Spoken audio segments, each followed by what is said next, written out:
Welcome, friends, to the How-To Heretic. I'm Uncle Mark. And I'm Uncle Dan. And I'm Uncle Doug. And this is your user's guide to life on the outside. That's right. Leaving religion is the first step into a larger, better world. But it can also be a scary world. Things work differently now. Never fear. That's why we're here. We're your audio uncles. And with help from good friends and experts in all sorts of fields, we're going to share the stories and seek the knowledge to build a great life. After all, you only get one that we know of, so you'd better make the most of it. Vroom, vroom.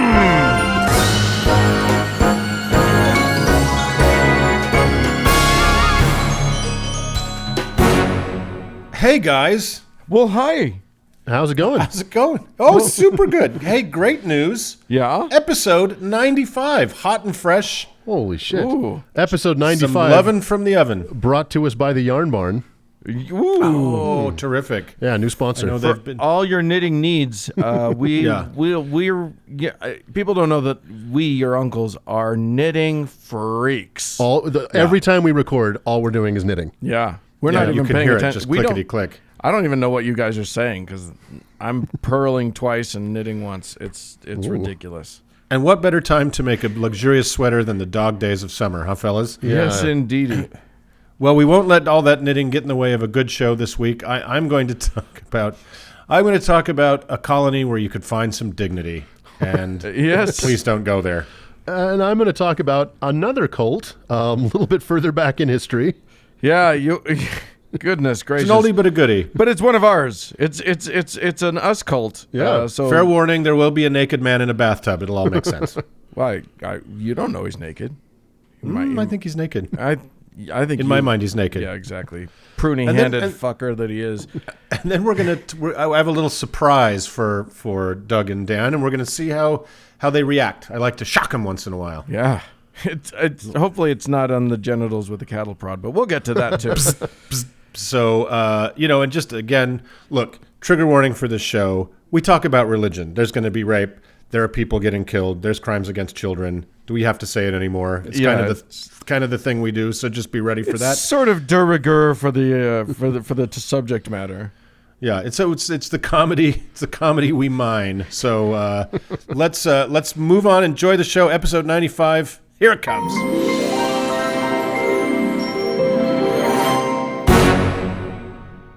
Hey, Uncle Doug. Uncle Dan. It's there's a world out there of people believing things. Yeah, indeed. I don't know if you realize this. Lots of people believe lots of stuff. That's Despite our unfortunately best true. efforts. Right, Yeah, exactly. Despite everything we've done. Just stop. Everybody just don't believe anything anymore. Just stop believing all the things. Believe in yourself. Not even in yourself. No, Yeah. don't fuck that. We don't need, just don't believe. Just wander around the world with no connection to anything. And and then the Buddhists win. I don't know. That's the future that humanists want, right? It's just a total disconnection from everything. So Yes, exactly. today I'm going to talk about something that might convince you to do just that. You know? Okay, good. So, as you guys know, I've been on a little bit of a cult kick recently, and I don't know why. They've always tickled me. Maybe it's because I survived and left something that was, at least in my personal experience, very much a cult. Yeah. And, I've always been fascinated by them, how they form, how they tick, and, who starts them, what kind of person starts them, and what draws all sorts of people to them. So Yeah. they're always dangerous. And what's that? No, I just think what could be more fun than a cult? What could be more fun? I don't like sports, so I pay attention to cults. So, they're always dangerous, and they're, as we've shown, very, very often accompanied by a substantial body count when the shit goes down. Yeah. They very often find themselves crosswise with government authorities, unless, even more insidiously, as in the case of today's cult, they become friends of or even instruments of an evil state. So, a functioning state should usually be casting a wary, legalistic eye at any new messiah and whatever unregistered firearms his flock are inevitably accumulating. Not so with today's group, dear uncles. Today I want you to meet Colonia Dignidad, the absurdly misnamed Colony of Dignity, which, as I'll show you, was anything but. So let's go reach back in time a little bit. Dignified colony. Those undignified colonies are so messy. You'll see that their major export was indeed dignity. So let's reach back through the mists of time to the ruins of post-war Germany, where the rug had very much been ripped out from under the very Christian, very conservative country. Not only had they been fully fucking destroyed by a decadent West with, gasp, black and even Jewish soldiers in their ranks, Gross. but also by the hordes of the godless Russians from the East.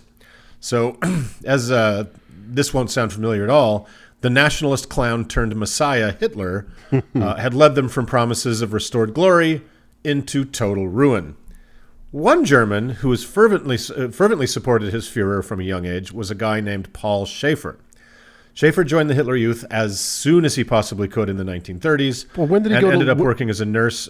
When did he end up on Late Night with David Letterman? Yeah, that's a good question. Yeah, I know. It was weird. That was just everybody gets a second act in life, I guess. But so he worked as a corpsman and nurse through World War II, and his little town in the East was completely wiped off the map by the Red Army on their crushing march to Berlin, was kind of their habit. So as I'll show in this segment, Schaefer was a defective piece of shit and realized the ruins of a once stable society was now a free-for-all for any malevolent criminal to satisfy his cravings. Yummy. Schaefer declared himself a fire and brimstone Baptist minister and set up an orphanage to care for the countless parentless children Hitler's cataclysmic dream of Germanica had created. Yeah, just what Germany needed, right? Like a fire and brimstone preacher. Well, and that's who you want taking care of the orphans. The fire, you don't want somebody nice and No. kind and loving. You need that stern taskmaster type for the orphans. Well, and spoiler alert, Schaefer was a voracious pedophile. Oh, hooray! Surprise! And where better to exactly, big surprise. And where better to find defenseless victims than in the rubble of a totally destroyed country? Yeah. But before long, the good pastor was accused of sexual abuse of several boys in his care and immediately took the well-worn path of so many culpable Germans in the post-war years, the one that led to the politically friendly right-wing regimes of South America. So the imperious Schaefer landed in Chile in 1961, somehow with around 70 people that still followed him. And he found as remote a place as possible to set up his Christian heaven on earth, far from the prying eyes of the authorities, in a quiet valley in the rural center of the country with no paved roads and only one way in or out. That all sounds perfectly reasonable and safe for all concerned. You know, we need to come up with It's a normal thing to do. We need to come up with a cult bingo card.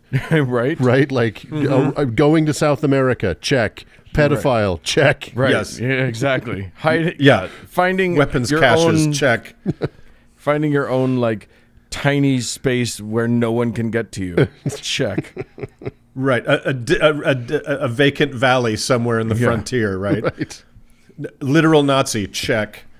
Sarin gas, as you'll see here, check. Oh, great. So that's a good one. The place was quickly enclosed in high fences with barbed wire, a guard tower, and booby traps.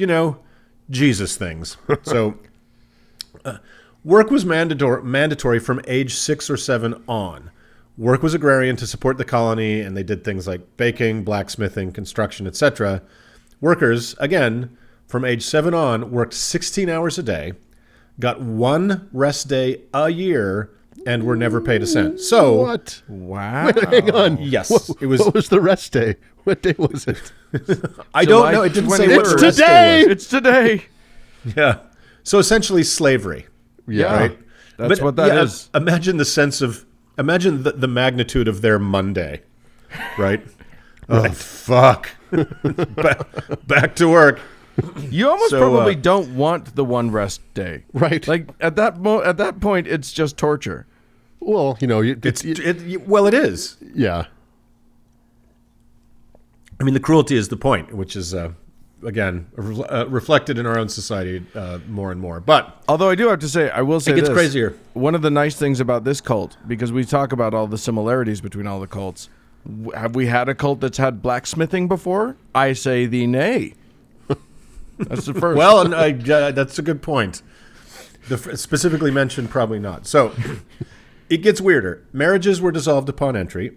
Babies were taken from their mothers at birth. and raised in a communal nursery by other women. Children had no idea who their parents were, and parents were very much encouraged to forget who their children were. And despite Schaefer's sexual proclivities, he did everything possible to drive any sexual impulse or desire out of his flock.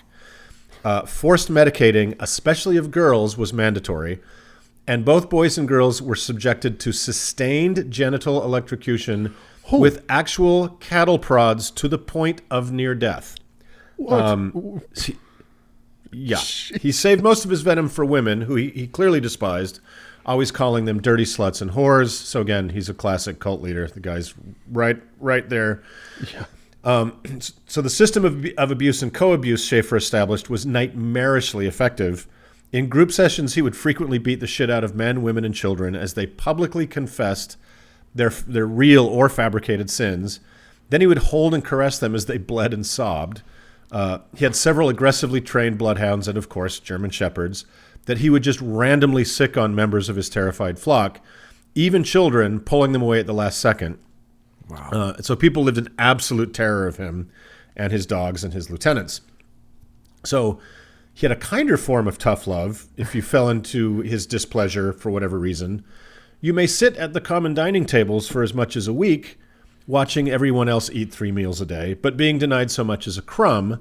And then if anyone offered you food, they would share your fate. And the slave labor conditions didn't relent for those who were punished with starvation and severe dehydration. Yeah, it was good times. Yeah, you've picked a real treat of a thing to talk about. What a peach. What a I nice can imagine guy. at some point you're like, yeah, post-war Germany wasn't so bad. Exactly. Can we go back? Let's go back and live in the rubble. Fuck, let's go back to Nazism. Right. Those were good times. Like so many of the fuckers we've discussed in these cult religious, explorations, the founders are first and foremost psychologically deranged deviants, right? Yeah. So in the normal day-to-day of the world, they couldn't get away with their crimes for very long without being noticed and paying steep consequences. But religion provides a pathway to power for any cunning and ruthless abuser to create an extra-legal world in his deranged image. So Joseph Smith created a missionary program that had a perfect twofold purpose: bring eager new recruits with both cash and daughters to his various New Jerusalems, and second, to separate the daughters already under his eye from their missionary fathers and husbands for years at a time. Brigham Young doubled down on that, creating a class and seniority-based system of rewards and terror enforced by the murderous Porter Rockwell and the secret paramilitary, the Danites. And then Muhammad, of course, claimed to be in direct contact with a particularly violent version of God. So who could question his marriage to a 6-year-old named Aisha? But don't worry, Muslim apologists claim he didn't consummate the marriage until she was about 9. Right. So it's all above board. But in every case we've looked at, a damaged person sees the insanely overindulged and underregulated bubble of religious protection as a safe space for them to act out their true desires.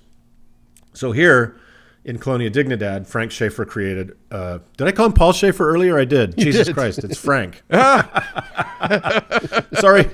Sorry, Paul Schaefer, sweet Canadian musician. This is not him. And Don't also sue us. sorry to everyone whose Googling has been fruitless for the last 15 minutes.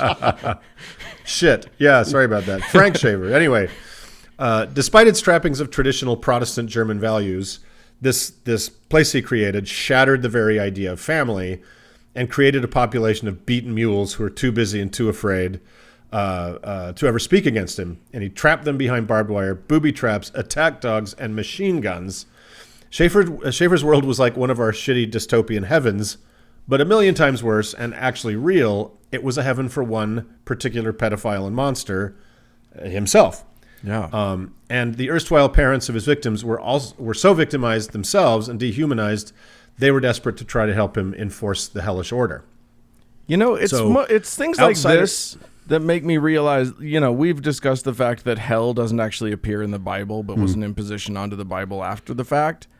It's things like this that make me realize, this is why people saw the need for such a place. Right. Like, it's a very clear representation of real things that can happen when awful humans occur. Yes. When awful humans are given, are given the opportunity to do things without much oversight, right? Right.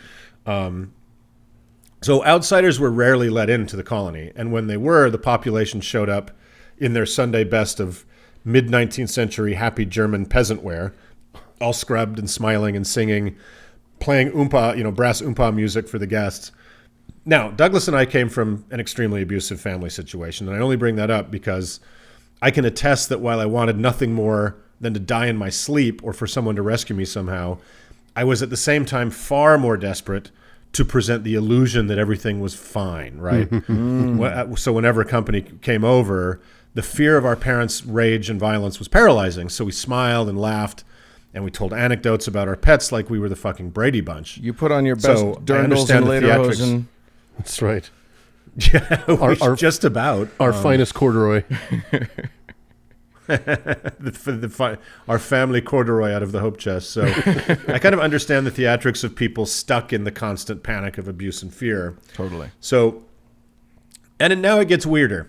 So as I mentioned, Schaefer had eagerly joined the Hitler Youth in the 30s, served as a medic in the German army during the war, and because evil nihilists always seem to find each other out there in the world, he came into contact with and gave some safe haven to Nazi fugitives who fled to the right-wing South American countries, just like him. And among his secret German guests was one of history's most evil men, Joseph Mengele, who was for those who don't know, was the angel of death at Auschwitz concentration camp, who sent the weak to immediate death and the stronger to a slower death of starvation, exposure, and slave labor, and experimented on unanesthetized children among his infinite other crimes. Another guest was Walter Rauff, who was the man who invented the earliest form of the Nazi gas chambers, mobile ambulances that killed at least 100,000 people. So Holy these people shit. passed through, they passed through Colonia Dignidad. So Schaefer obviously had Nazi sentiments. I would suspect less from an intellectual/political leaning and more from a sense of very much liking how their form of terrorizing brutality could allow him to continue his abuse indefinitely. Totally. So the workings of fate in the form of the CIA would, in 1973, place a man after Schaefer's own heart into power in the presidential palace in Santiago, the loathsome Augusto Pinochet. So, for those listeners who maybe don't remember this awful time in history, the CIA helped blow the shit out of the Chilean White House, the La Moneda, killed the left-leaning democratically elected president, Salvador Allende, because they thought he was a communist and would nationalize the copper industry, et cetera, et cetera. So they helped Pinochet come to power. Pinochet, of course, portrayed himself as the protector of Christianity in Chile, and himself was a Nazi sympathizer and a ruthless right-wing dictator. So Schaefer was a really big fan. By the way, Pinochet soon became. Do you know what day Allende was killed? It was September 11th. September 11th. Yeah, That's fine. It's a great day. It's a good day. It's a good day not to get out of bed. So, so Schaefer and Pinochet literally became good friends. And Schaefer offered the off-the-grid 500-plus acres and facilities of his Baptist child rape and slavery hellscape to Pinochet to help him disappear some of his most hated anti-fascist enemies. And so his secret police could, with the help of many godly Christian Nazi fugitives, figure out how best to glean information from them. So because life above ground in Colonia Dignidad was not evil enough, there was and still is a network of underground chambers and tunnels where the most insidious work of the most insidious Pinochet regime was carried out, and the majority of the enslaved cult members above ground had no fucking clue what was happening beneath their feet. So Hail Hydra. This is some amazing shit. Exactly. Isn't it and it gets crazier. So our good Baptist pastor Schaefer was present at many of those torture refining sessions, according to several survivors. I couldn't find any direct eyewitness account of Mengele being present, but it seems Schaefer, despite his amateur enthusiasm for torture and human suffering, had some more experienced help from the old country in crafting how the Chilean secret police would refine their torture methods. Now, it's not fully known how many people passed dead or barely alive through this religious hellmouth, but investigators believe it's 200 at least, and they have discovered one mass grave there with, I think, about 75 bodies. Wow. Bingo. Yeah, exactly. Yeah. Yep. There. Check. So Paul Schaefer made a fatal error in the late 80s. Called him Paul again. His seething hatred of women. What's that? Did I call him Paul? Yeah. I got to look it up. He might be Paul. I've confused myself. Please don't. Please don't sue us. So don't sue us, whichever one I got wrong. Right. So anyway, he made a fatal error in the 80s. His seething hatred of women and his barbaric attempts not only to suppress the sexual impulses of his flock, but to ban any and all romantic or familial longings in them, coupled with a drought of German immigrants because life in Germany had gotten better, meant the supply of preteen boys he preyed upon was running out. So in desperation, he opened the prison gates to impoverished local Chileans who were eager to take advantage of the school, the quote-unquote hospital, etc., that existed in this little slice of Germany. The problem was the children who came had established family ties, unlike the ones that he had been preying on, right? And they knew that who their actual parents were and that they could turn to them if something was up. So one brave 12-year-old victim of Schaefer's rape went to his mother, who bravely went to Santiago to find help, which she did, and it all started to come undone. So in 1990, Pinochet's 17-year reign of terror ended. Not really fully, as part of the deal of him leaving power was he was named senator for life and head of the armed forces for life. So he still held, enough power to keep himself out of jail. But the government at long last began to investigate Colonia Dignidad. Schaefer fled Chile as 25 former cult members came forward with sexual abuse allegations. Like I was saying, the great Christian prophet Schaefer did what so many of God's mouthpieces do when challenged. He ran like a fucking thief in the night and disappeared. But Chilean police searches of Colonia Dignidad turned up a cache of machine guns, bingo, grenades and rocket launchers, right? And it was discovered they had labs for creating chemical and biological weapons, bingo, even the deadly sarin nerve gas, because, as listeners well know, these things are commanded in the Book of Armaments. So it's an old atheist saw to say that religion is behind every war and bad thing that ever happened in the world. It's also not exactly true. Certainly not 100% of the time. I'd venture maybe 80% of the time, if I'm being honest. Certainly in the case of the Chilean murder regime of Pinochet and the hellish secret rape and torture camp of Schaefer, it was absolutely the case. By the way, so in a tiny bit of justice, Sorry, don't mean I've looked it up. It is Paul. We're dealing with Paul Schaefer Schneider, but he went by Paul. Right. Paul Schaefer. Cody, fix all that. Yeah. So in a tiny bit of justice, Schaefer Schneider was found and immediately extradited from Argentina, a country with its own long history of Nazi sympathies and church-backed mass political murder, and was sentenced to a mercifully short 20 years in prison. He died after just 5 in 2010. That's just 9 years ago. Wow. So there are hundreds of survivors of this nightmare still trying to put their lives back together and get some compensation. This isn't ancient history. It's a thing still going on today. And Colonia Dignidad still exists, but now as Via Bavaria. That's right, fellas. It's a lovely little German-style town for tourists to visit and have some schnitzel and beer, or maybe stay a night in the modest hotel. If the few remaining residents will talk at all about the hellacious goings-on there over nearly 40 years, of course, they downplay all the unpleasantness. So that's the cult of Colonia Dignidad, guys. The colony of dignity. Damn. If you think it can't happen here or now, I would just say, look at those pictures of America's highest-ranking and most pious ever Christian, Vice President Mike Pence, staring with disdain at cages crammed with people fleeing poverty and violence. And look at the face of Pence's companion at that nightmarish human zoo, our idiot Utah Senator, the very Mormon lover of white male human freedom, Mike Lee. So somehow the one American who knows literally nothing about Christianity has become its greatest hero, and the evangelicals that haunt all our law enforcement agencies have turned themselves into the willing lieutenants of this imbecilic comb-over Reich. So laws and morality be damned. But until civilized people finally separate church and society, there's there's nothing more necessary than the fight to keep church and state separate. And I think Colonia Dignidad is an excellent example of that fight. Boy. Yikes. So So, well, there you go. on that hopeful note, everybody have a happy week. Go to sleep, little one. Let's enjoy. Let's move on before we all just can't have anything but nightmares for the rest of our lives. Bye.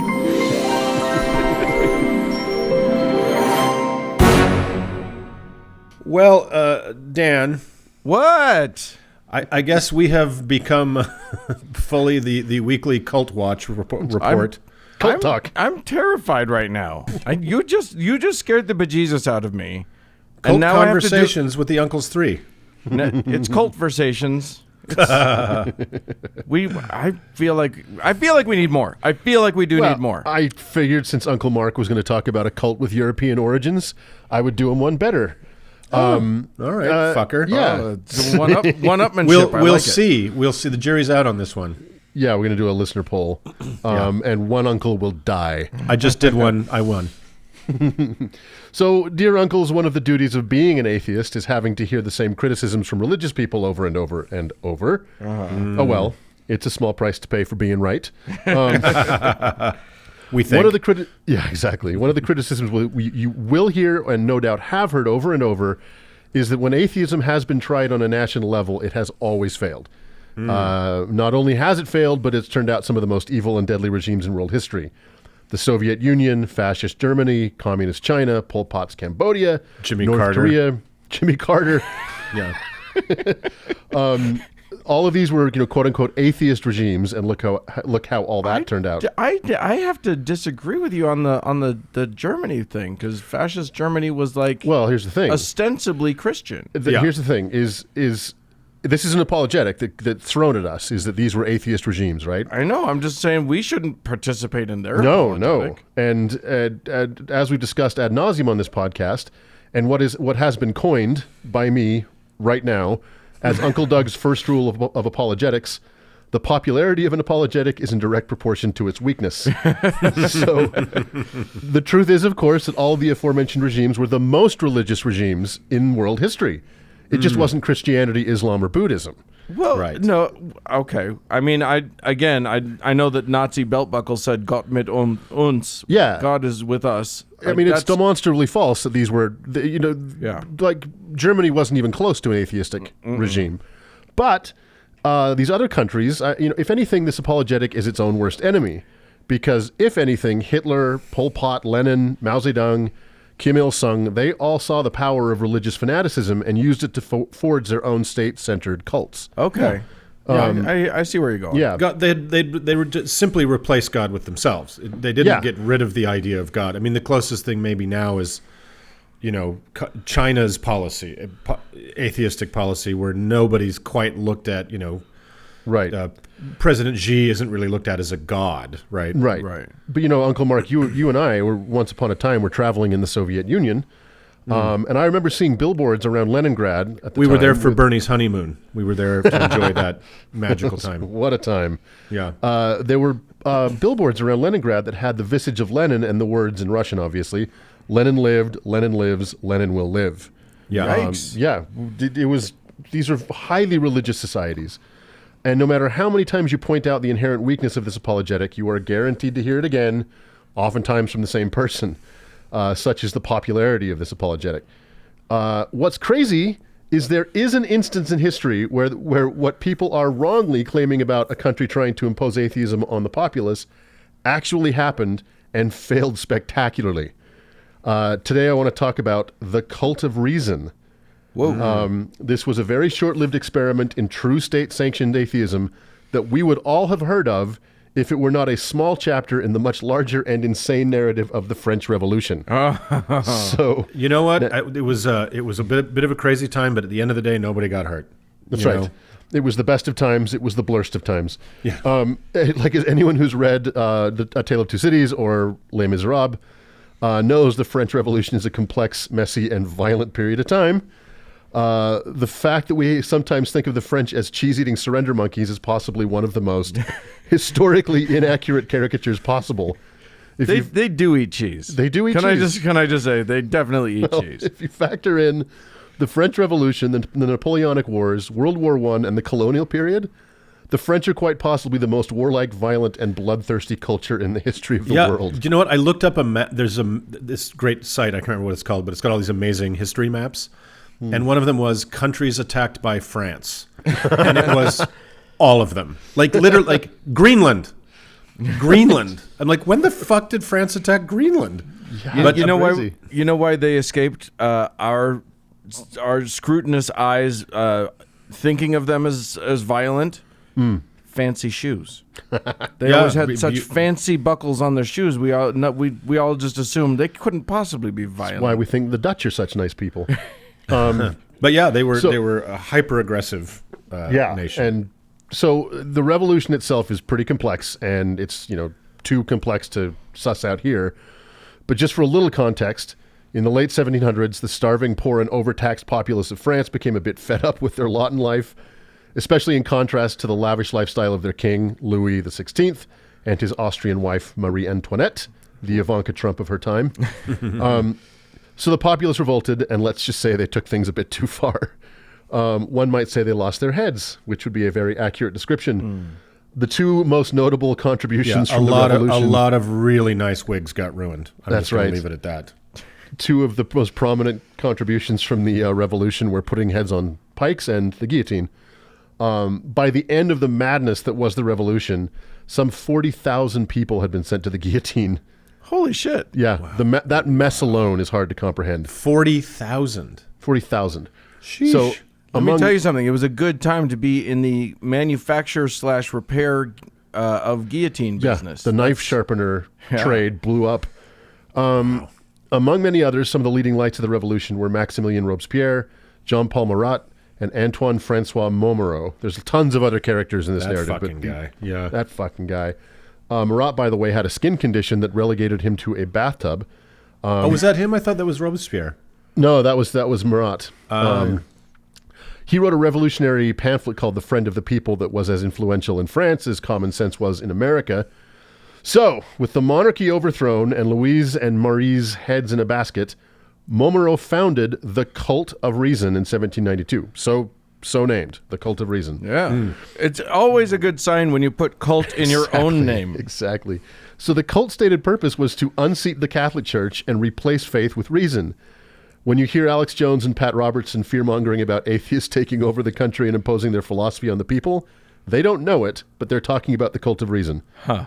So this is the degree that this cult went to try and upset the religious apple cart.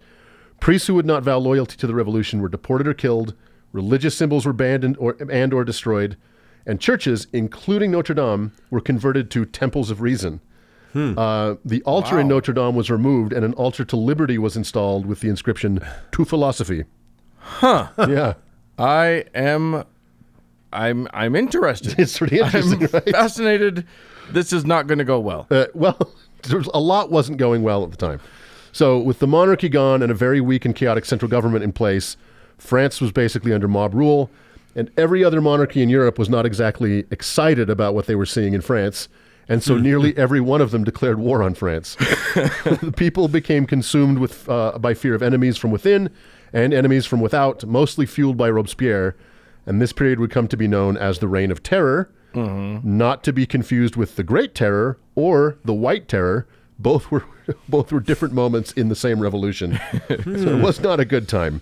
Yeah, when you have to start naming terrors like tropical storms or hurricanes, you've got a terror problem. Yeah, so eventually Jean-Paul Marat was assassinated in his tub, and idols of him in his tub were placed in temples of reason all over France. That is an image. Again? I'm enjoying the image. So Marat was killed in his tub. He was assassinated by a French woman. So they made little idols of him in his tub and put them all over the temples of reason all over France. Take that, James K. Polk.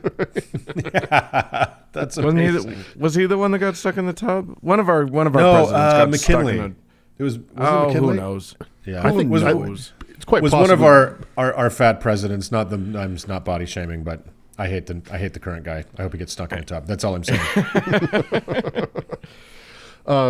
So, like everything else in this period of time, the Cult of Reason lost its collective mind, and the mob turned on them. One of the main reasons was the Festival of Reason, which was meant to be a replacement for religious festivals, but immediately descended into a farcical excuse to get drunk and screw in public. And the cult just completely lost its mind. So after just 1 year, Robespierre and his Jacobins replaced the cult of reason in 1794 with the cult of the Supreme Being, which was, it was a deistic cult, complete with its own festival of the Supreme Being, but it was mostly just a cult of personality around Robespierre, who had lost his mind by this time. So great. Yeah. So finally in 1794, Robespierre was sent to the guillotine, becoming basically the last victim of the revolution. And Napoleon banned both the cult of reason and the cult of the Supreme Being and allowed Catholicism to return to France. The crazy thing for France was the worst was yet to come, but that's a subject for another day. It's like, hey, kids, no hard feelings, huh? We were just trying something out. It was a phase. Yeah, so that's it. An actual attempt to impose true atheism on a country. It lasted about a year and failed colossally. So don't tell any religious people. We'd hate for them to actually have a valid point to make. Yeah. So, this... Well, I mean, I think this is why there's literally exactly zero atheists arguing for imposing atheism on the rest of the world. It's an oxymoron. You can't impose not believing in a thing on the human mind. You can try, and it has been tried, and it's not great. No. Well, yeah, I mean, we grew up Mormon where they tried to impose not understanding or seeing or, reasoning things on our minds on a daily basis, and we turned out fine. Right. Yeah, there's no damage here. Yeah, I'm fine. good. Everything's good. So there it is, the cult of reason. And just as a side note, William Howard Taft did not apparently get stuck in a bathtub, despite the rumor being persistent. Oh, is that right? And it wasn't McKinley either, huh? Nope, it was Taft. I knew it was I knew it was one of those 4-letter, 1-syllable names. Those presidents none of us think about anymore. Yeah. All right. Well, Uncle Doug, thank you for enlightening us about the French. Just more reasons to think that they're crazy and not like them. Yeah, it's funny when you walk around Paris and you think these people have their shit together. Eventually, yeah. You gotta break a few eggs to make a French omelet, I guess. So, well, all right. Cult of reason. Let's move on.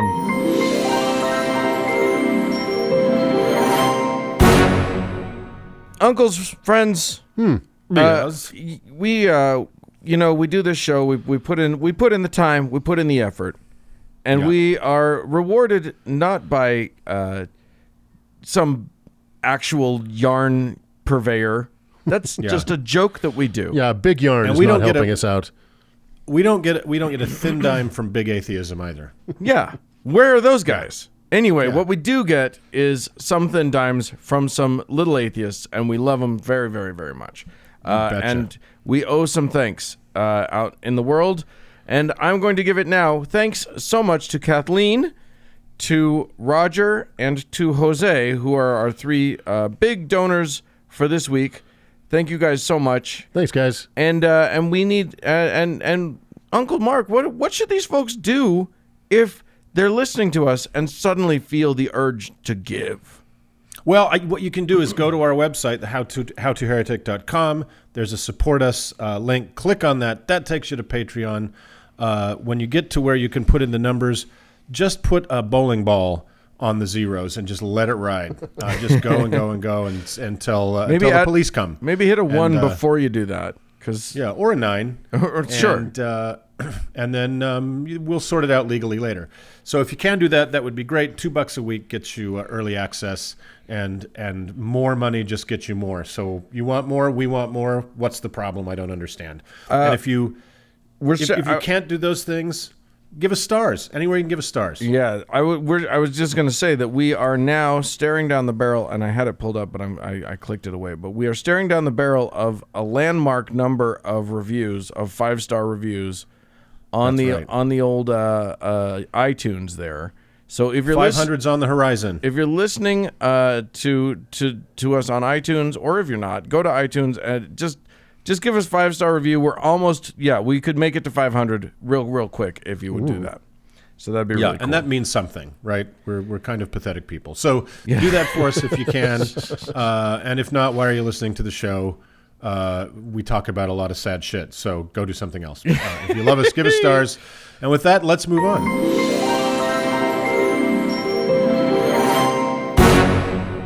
I don't know what we're talking about, Uncle Doug. Welcome to my world. It's a day that ends with a Y, fuckers. Uncle Mark is going to make us say stuff, and I'm scared. He's going to put us in a corner. I'm scared. Well, don't be scared. I sometimes we do these how-tos and, talk about how to confront something in post-religious life and, whatever it is, drinking or square dancing or all the fun stuff. But I'm terrified of square dancing. Who isn't terrified of square dancing? We'll talk about square dancing another day, right? The incredibly weird racist history of square dancing in America. But I'm not saying all square dancers are racist. Cult. That's just another. It is kind of a cult. It comes from a Jew-hating cult, but we'll get there. Yeah. But this isn't so much a how-to, but this is something that I keep kind of confronting in the world and confronting online now that we're kind of, public atheists out there. And it's a fair question, and I have my own opinions about it, but I wanted to poll the room, see what you guys think, and have an open discussion about it. And the question is simply... The multiplicity of differing opinions that is these uncles three. You don't like olives, and I think that's fucked up. So that's true. Wait, what? I can't do it. Right? Ugh, I hate those things. That's what this is about. We're having a confrontation with Dan about his hatred of delicious olives. No. The devil's testicles. So the question is simply this. To atheists, what would it take for you to believe? Oh, wow. Yeah, I mean, that's a really... it sounds like an easy question. Like, it sounds like it's just a simple... What are the three factors that would need to happen for you to believe? But, like, it's much more complex than that, right? Because there's this whole thing of, like, well, believe what? Right. Because you could show me a man could descend from heaven and land at the Mount of Olives magically. But you hate olives. Yeah, you wouldn't even go because you would hate doubt olives. that guy right off the bat. What's the Kalamata with you? Man, the puns are flying here, fellas. I thought of that, and then we went away from the olive thing. I'm like, shit, I can't use it. But you brought it back. You brought it back, Dan. All right. Fucking A. That's all right. such good timing. Let's That's what great improvisation is. It's just feeling it out, So anyway, this magic dude in front of me descends from the heavens, shows me scars on his hands and feet where he was crucified. I am convinced that there is magic there. Does that mean that Christianity is on its face, as it has been presented to me by other Christians, true? Because I gotta say, we've read that book. It's you would still have a mountain in front of you, right? Before so you could convince me that that's well. And true. if I saw that, the first thing I would do was check myself into a mental hospital to make sure, because what's the most likely scenario is I'm having an episode. Well, the most likely scenario is what are the whereabouts of Chris Angel Mind Freak, right? Because it's probably him, and I know Chris listens to the show, so Chris, we're not being dicks about this. You're amazing, but let's keep this. Let's keep for the moment the discussion to the Bible, right? The God of the Western idea of what God is and Jesus and that sort of shit, right? So, what would it take for that to be true to you, and for you to believe? And I guess I should also start out by saying, I use the term atheist for myself because it's kind of a nom de guerre. It's kind of my battle, my war paint. Right. But really, at the end of the day, I am an agnostic. Like, sure, it could happen, it could exist, but there's literally no evidence of any kind for it. So, and we haven't said it for a while, but I do want to just sort of dive quickly into the terms, because I think that you can be an atheist and an agnostic at the same time, just like you can be a believer and an agnostic at the same time. I think everybody's an agnostic. Like, well, if you're honest with yourself, you can't know. And agnosticism is just a question of whether or not you can know for sure. Yeah. But in the common cult, kind of in the zeitgeist of the culture, it's if I don't believe in God, I'm an atheist. If I'm not sure about that, I'm an agnostic. Yeah. That's how we refer to it. But you're absolutely right. No one can know for sure anything. Right. Gnosis is the concept of knowing. Right. And so agnosis is not knowing.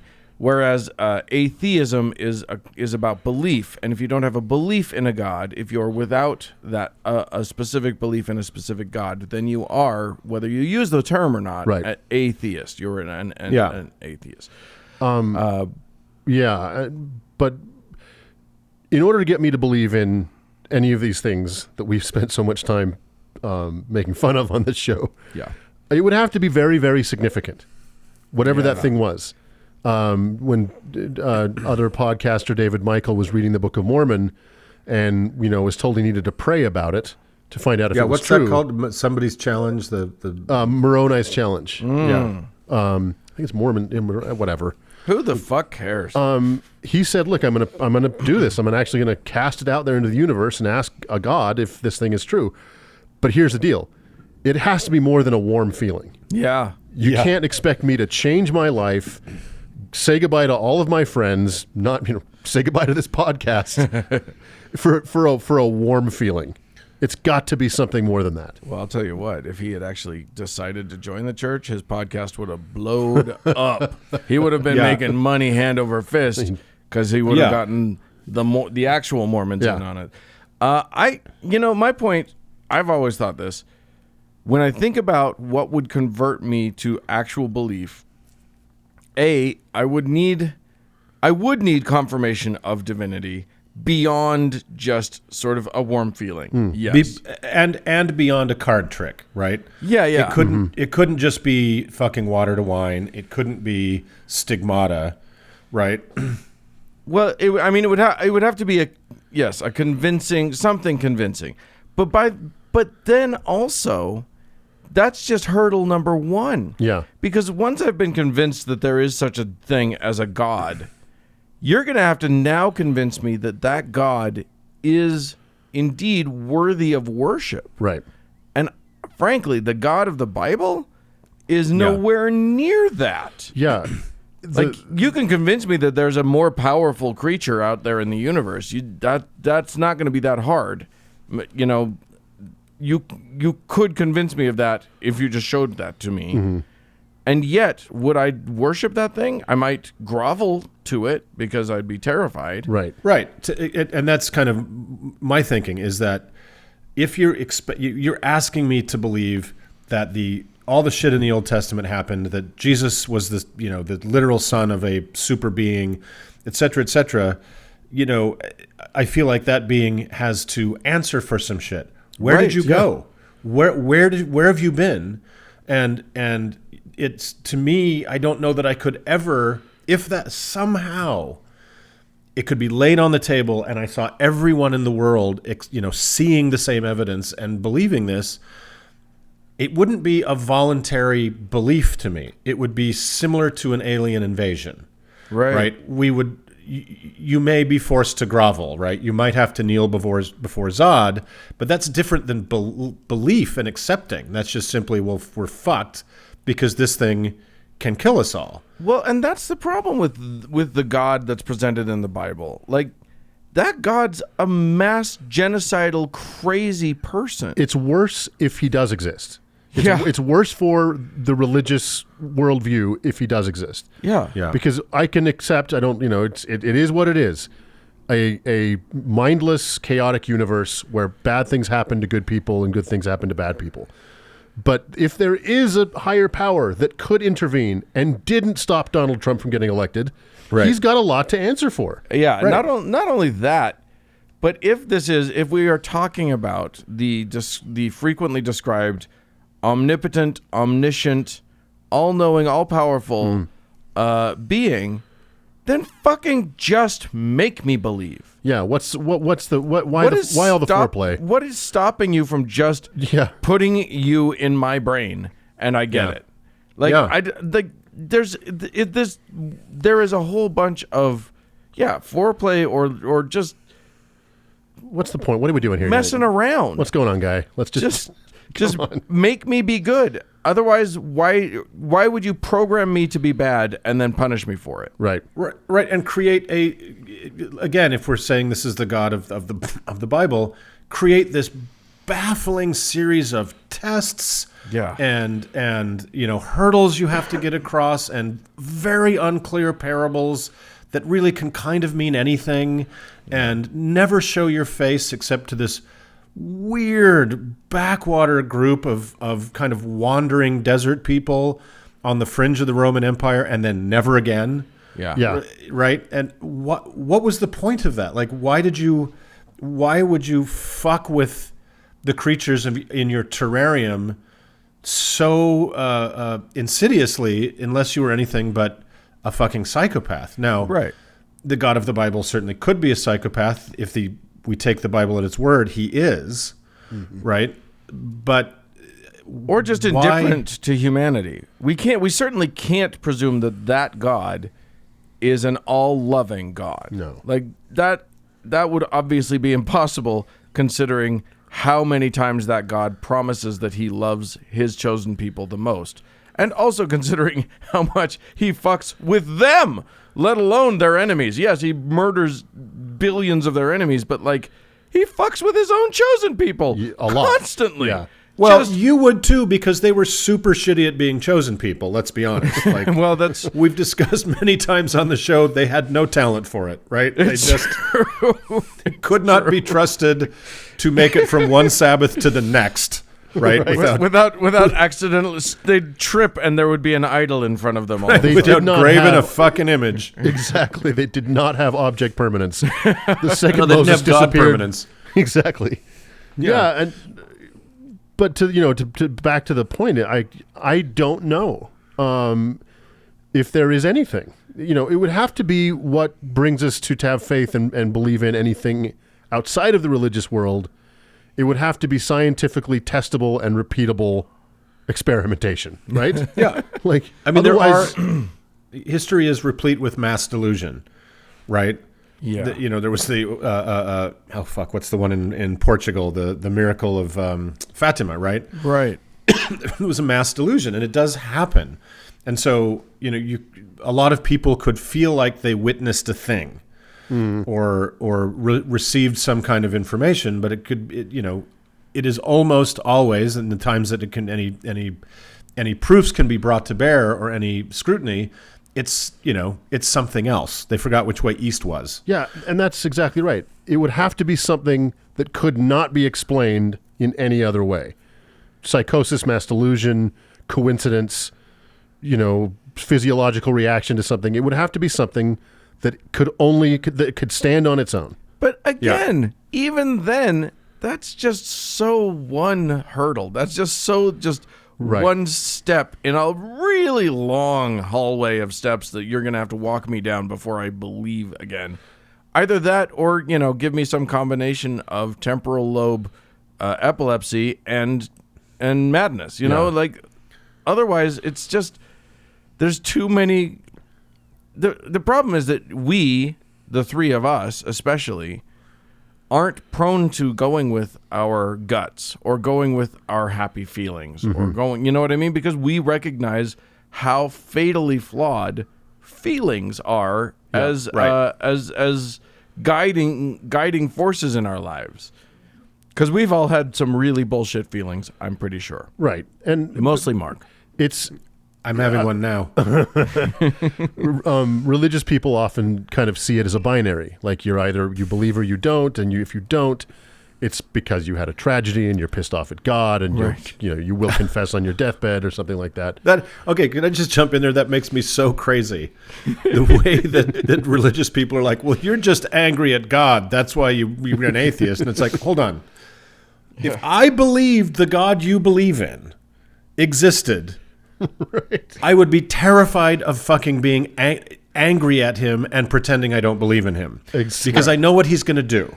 I'm going to hell to own the libs. Right, yeah, exactly. Exactly right. It's that, the craziest thing. It's the craziest thing. Like so many of these apologetics, We've talked about a little bit on the show so far, and so many other fucking things. If you just think about it for one more minute, you see how stupid it is. Yeah. And Right. I liken it mostly to, we've talked about this a lot, the Tooth Fairy, or Santa Claus, or the Easter Bunny. I did believe in those things once. I figured out that they were not real. Yeah. I can't go back. Why are you mad at the Easter Bunny, Doug? Oh, shit. Oh, fuck. What fucking creep wants all your teeth? That is fucking Dahmer level shit, right? Oh, shit. Just collecting DNA from children. Of children. Exactly. Fucking crazy. It's tricky. I mean, I think that the problem is that when you're within the religion, you don't have the perspective to see how enormous, like the enormity of the claims of those religions don't feel that big when you're within it. Mm-hmm. Right. But when you're outside of it and someone presents you with this claim, with the claim that I have access to a God who will respond to you personally in the form of weird-ass feelings that maybe you feel and maybe you don't, and you can't really tell one way or t'other, and that God has all of these magic powers, those magic powers will then become yours to do with it as you please, except that it's only subject to when he wants you to have them. And also, it doesn't really work that way. Don't try to raise a rock or, or bring down a mountain, because even though they claim you can do that, you can't, because it's not necessary and God doesn't deem it, blah, blah, blah, blah, blah. Anyway, they don't see how fucking huge the claim is. Yeah. And they make this claim based on a translation of the worst book written, right? Like, well, but that's also how they it's access not really a book. It's a compilation. Yeah. Right. Yeah. So it's not even a single narrative. It is. It's how a many books in the shitty Bible? mixtape. It's a huge mixtape. Each one of those is syncretic and put together out of a bunch of other oral traditions. And then just in the 4 synoptic gospels, they don't fucking agree with each other. But these people are content to think that I've laughed about this before, but when you think of, the Crab Nebula, why is that? Why? Why did he make that? Why did the god of this myopic god of this little place in this olden time do that? Yeah. Why? Exactly. If you took the sun and shrunk it to the size of a golf ball, the nearest star would be over 400 miles away. Why? Well, why would you want to do a stupid thing like that? It's my plan. Yeah. I think the point here is that, like, it's not that we couldn't be convinced. It's that, the thing that you're trying to convince us of seems, at least, so wildly outlandish as to be on the razor's edge of impossible. Right. Beyond impossible. And B, like, I mean, you're just not going to get us there without extraordinary evidence of and a mountain of evidence for each of the claims that are being proposed, and that's a mountain of claims. And like many atheists, we have actually listened to the apologetics. We've read the source material. Yeah. We've learned We had more a about free religion. banana split in fucking Kentucky. That's right. That's how dedicated we are to this shit, guys. That's right. We stood in the same room as Ken Ham and fucking, what's the other guy? Roy Comfort simultaneously. Yeah. Yeah. Yeah, and so, there's nothing in religion that could convince us because we've looked. Yeah. There's no argument that we haven't heard that would be like, "Oh, really?" No, we've listened to them all. Whatever it could be that could convince us of this, it's not in religion. Right. Well, that's a great point. Yeah, like literally, the apologetics are almost moot. Yeah. Because your best effort to make it seem logical and make it seem scientific doesn't even scratch the surface of the claims that you're making. It's not acceptable to us that comes from the book of Luke. Right. That's not fucking evidence. Yeah. Right? As we've discussed with Professor Jim ages ago, that's begging the question. So it is unconvincing. But you're right. The ask is a stupendous ask to, I guess they're not even, look at it this way. They're non-compatible ideas, and I don't mean to use the non-overlapping magisteria thing because I think that's bullshit, but they're incompatible ways of thinking, right? That these people who believe the entire fucking universe was created in a calendar week and everything in it and everything on it, right? Yeah. Who refuse to look at what is the absolutely clear as a fucking bell evidence that backs up the theory of evolution, and they cannot wrap their heads around it, right? They absolutely refuse to believe there's any evidence that is compelling. Right. But they insist that the evidence in, Genesis is super compelling to them. So I don't know how. I certainly couldn't be convinced by a believer, I guess is what I'm saying. Yeah, right? exactly. You know what? I think I just came up with something that'll change all of our game. Why are there still monkeys? No. Oh, okay, because that's a good one. That's a good one. You're saying you may have asked the wrong question. Well, okay. So if the original question is what would it take to convince us to believe, I think it's an amount of money. Frankly, look, there is a figure which if Patreon you offer goal. me, Patreon I will goal. probably take that figure and just choose to believe. I'll just be a dipshit who chooses to believe in spite of all the evidence, in spite of all the things. Make me an offer. Yeah. You'll get there eventually. Ladies and gentlemen, your uncles are for sale. We are Yes. 100% for sale. I will be a believer. I will not renounce it. We can decide on the period of time. Look, you give me enough money, I'll say anything you want me to say. There is a number that will have me walk on stage with Joel Osteen. Yeah. It is doable. Exactly. That's Yeah. my point. So I think we've hit it. Your move, Ken Ham. We're ready. I don't think he's good for it, man. I don't think he's got that kind of dosh I'll tell you what. stashed in the ark anywhere. The deed to the Ark encounter would buy me. you give me that. Let me live there. I'm in for that party. I'm just going to stand there really still until people walk up close to me, and then I'll start moving. Well, you have to grab their stand still in there because pterodactyls only see movement, right? Be very, very careful.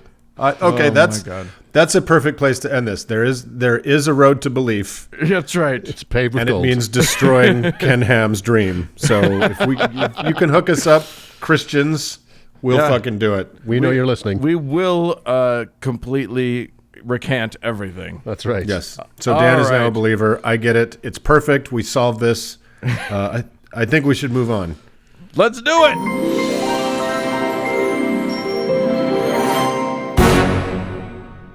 Okay, so hey, listeners, we're back for Psych! a little addendum to the our little "What Would It Take" segment because our Uncle Dan had a very good idea when we stopped recording, and that's when he has most of his best ideas. By the way, that's why I'm you'd so never much hear better any. off the air. It's probably a good idea for me never to be in the recording room. Well, just record me as I walk around my life. Well, He has Dan, microphone anxiety, but Dan- it's a great idea. I love what Dan said. I think this is a really sharp idea. and I love all of Dan's ideas. Oh God! I do one more. Okay, well now we have to stop recording. No, The show's canceled. That's the You reason two we are came back. pitted against each other. Oh, Heyo! God. Okay, before we get into just olive jokes with Uncles Mark and Doug, we'll just here's what we were talking about. We were talking about we had mentioned how big what the ask actually is, because when a missionary from some cult or from some religion says, "Hey, will you just accept Jesus as your Lord and Savior?" They're hiding just mountains of other things that they're asking you to believe behind Right. that one simple sounding question. So I love the idea now of just saying, okay, let's sit down and bullet point out all of the different things that you're actually asking me to believe and to grant Yes. my assent to in order for me to get to the point of Jesus is my Lord and Savior. Right, exactly. Put accepting Jesus as the Lord and Savior at the end of the list, not at the top, right? Right, exactly. So, yes, we're going to have to get through to, like, there is a God. And what does that mean? There is literally all of these different bullet points. Let's talk about what the Bible says is true. Yes. Let's talk about what... A God who is male. Where did God come from? Right. The origins of the universe, the how we came to be, Right. Everything that I have to now change about my life to make that belief valid. Right, exactly. Let's look, because as you pointed out off the air, you're asking me to believe in a universe that looks remarkably different than the one I think I'm living in. Right. So Yes, you're a two-dimensional universe, essentially. I've got included in that is Satan, our angels, our devils, our dragons, our unicorns, like all of this stuff. And look, I'm not saying I won't believe it, but I want to write down everything that you're asking me to believe in. Yeah.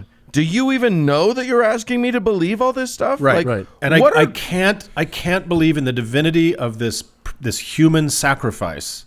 Right. That somehow forgave us, was killed in order to forgive us of our sins, yet we can still sin. But, the list could be endless. There's the historicity. You're asking me to accept that 8 people survived a flood in this stupid boat, and that the grandson of 2 of those people was Ramses II. Right? Or whatever. Who was the 200 and something pharaoh of Egypt. Yeah. Right. And I think you could literally sit down with someone with a legal pad and start writing this down, and you'd run out of lines. Yeah. Because that is what they're asking. Here is this one little bit of this insane iceberg that I want you to believe in. So, okay, let's talk about that. Yeah, let's go through the whole thing. And once we've got it all written down, once we've got, several, even if we don't have it all written down, let's just start with the first couple dozen things that you're asking me to believe. And we'll go point by point. And eventually maybe we'll make it to Jesus. But guess what? We won't. Right. We're not going to get anywhere near my Lord and Savior is Jesus Christ. Probably won't get out of the book of Genesis. Right, exactly. No. But we definitely won't make it to walking on water. We definitely won't make it to, we won't even make it to Exodus, because Red Sea parting, I don't... Forget it. But that's what's being asked. You have to believe everything in that on that compendium of weird old folk tales in order for the Jesus thing to be true, because Jesus himself apparently confirmed all that, right? Right. So I think that's brilliant, and maybe guys, we should in coming weeks kind of start a little email chain and make a checklist. We each put 20 things on it, right? And we'll put it on the website. Just like here's what you've got to convince me is real before I can believe in the divinity of Jesus. Right. Yeah. Right. Yeah, something like that. All right. Smart move, Dan. We'll probably be back in a minute when Dan thinks of something else. Yeah, exactly. Well, I think I've exhausted my smart for the year. So there we go. Enjoy it, everybody. Let's move on.